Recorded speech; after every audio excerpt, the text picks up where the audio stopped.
The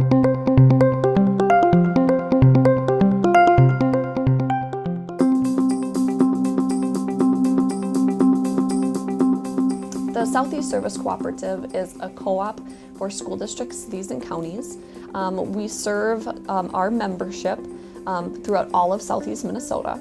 And with this conference, the Young Authors, Young Artists Middle School Conference, we have mainly all the Southeast Minnesota middle schools and also home schools that are taking part. This is my second year attending, yeah.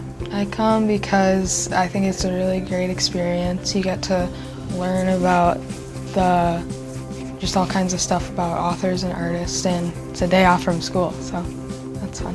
Well, we just had the cartooning class, and he taught us all the basics of what a cartoon should look like and all that stuff, and I really enjoyed that. With our middle school conference, we have a lot of different sessions. We have poetry, clay making, origami, writing, reading.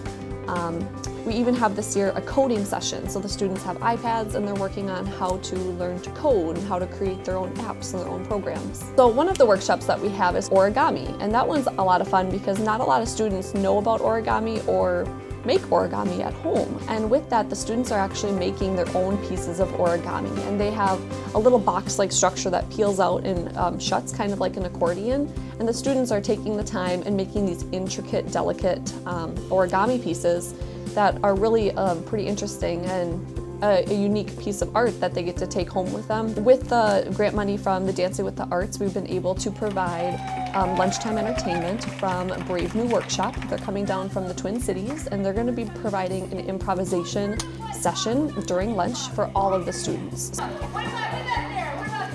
We're really excited to have them be a part of our conference this year.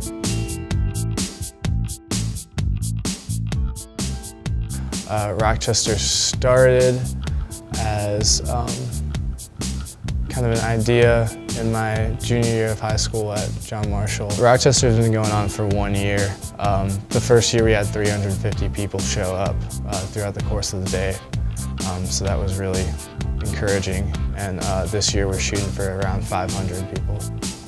The goal was to make sure we have more opportunities for kids to play out, make sure they know where they can play and how they can play, how to promote their shows, how to get their music out there. Ultimately, we didn't have much in hard costs, which is great because we get the grant this year, and that will cover some of that stuff, making sure our artists get paid and all that.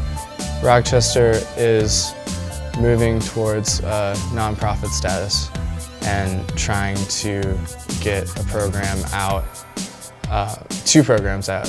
For one being a mentorship program with local artists here, people that have been in the art scene, the Rochester art scene for a while, helping kids out, honing their craft, whether it be songwriting, performing, or just learning their instruments.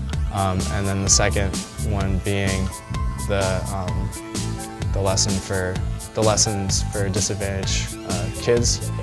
I am a volunteer with Joy. It's Justice and Opportunity for Youth. It's a nonprofit here in Rochester that serves the needs of high-risk teenage girls. We got involved with Rochester because I also served as the advisor to the teens who created Rochester. I wrote the grant to have the Girls with Joy participate with the Rochester teens to integrate them into the planning and also the actual execution of the event. The Rochester Dance Company is a youth dance organization here in Rochester, Minnesota, giving dancers all in Southeast Minnesota, dancers from any dance company are eligible to join our company, professional performance opportunities. I'm the artistic director of Rochester Dance Company, which I've held that position for 5 years.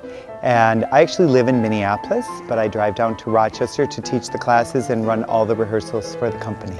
It's an amazing opportunity to be an artistic director and to work with kids from all over the Rochester area We get together every weekend. We start in August. We have what's called Ballet Boot Camp, and we work 8 hours a day, and we learn our parts for the Nutcracker. We begin. We don't get it all completed, of course, but then starting in September, we work every Friday and Saturday, and we come and have extra classes to incorporate more training to supplement what they already do during the week in whatever dance school they're enrolled in.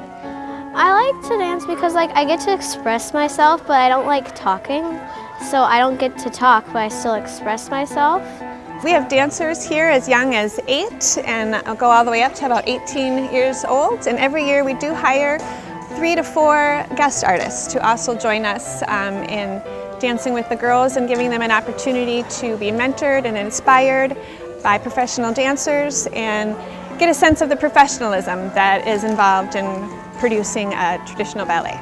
This year in the Nutcracker, I am playing the Snow Queen, which is my main role, and then I also have smaller roles of a sugar plum and a flower.